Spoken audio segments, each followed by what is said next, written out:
Višeg prevodilaca. Živojinović je stvarno fantastičan. Živojinović je odličan, mada je napravio neke omaške, ali to nije bitno. Jovica Aćin, koji je odličan poznavalac, da kažemo, svetske poezije, posebno nemačke književnosti, on je koliko beše, 10-ak crteža je imao Kafka, on je napravio ovoliku knjigu o tim crtežima, 10-ak, 13, ne znam koliko crteža, napisao knjigu. I kad sam mu ja slao ove prevode, kaže, ne obaziri se, nema veze, Živojinović, nema ovaj, nema onaj, ti radi svoje, to radiš... Svoj doživljaj. To radiš odlično, tako da sam ja dobio, ajde, neku želju da to odradim, ali nameravao sam u početku da to bude 3 do 5 pesama najviše. I onda šalje prijateljima i neki plaču, ridaju. Jeste, evo, ovi koji se smeju, oni sad, oni plaču. Ja se krijem iz osmeha da vam kažem, ne treba meni verovati, ne. Ajde sad neku pesmu za suzu, ajde. Ne za suzu, nego za svoju naslednicu. Moja naslednica posebno je poželjela ovu pesmu, zato što je nju stavila u knjigu posvećenu Traklu, koju je već napisala. Pesma se zove San. Ono što vidite na 2 postamenta, to je jedna mala knjiga Marije Curke, ja ne znam da li je to njen diplomski rad ili seminarski neki.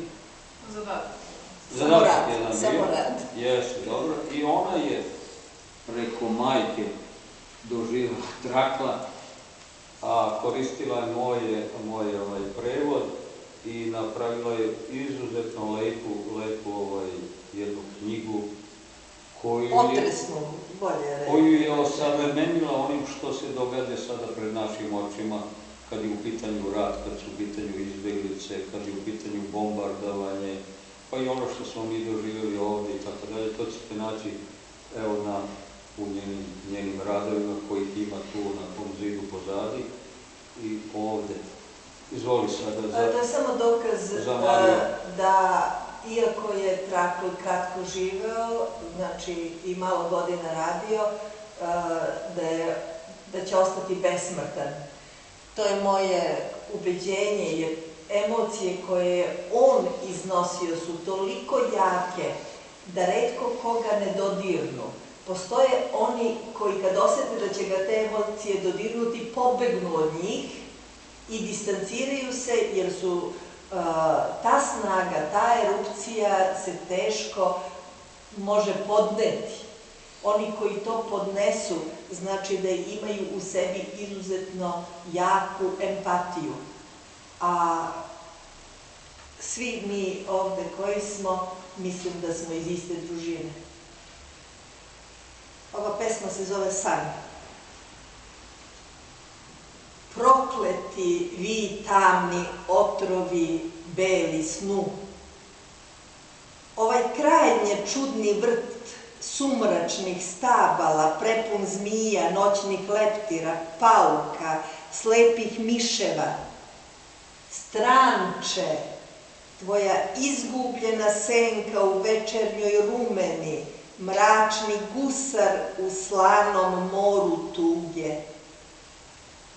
Ne pršaju bele ptice na rubu neba iznad gradova od čelika što se ruše.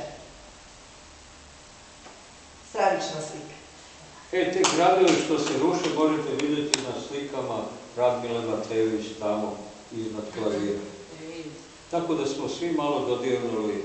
I kompletno ovaj rat i ove izbeglice koje pohode i traže neki svoj dom, svi ti nesrećni ljudi koji traže tu svetlost de profundis iz dubina, toliko je aktuelno, verujem da će biti toga i nadalje, a želim da toga ne bude. Zato sam i pomislila i rekla da je Georg Trakl besmrtan. Hvala, lepo.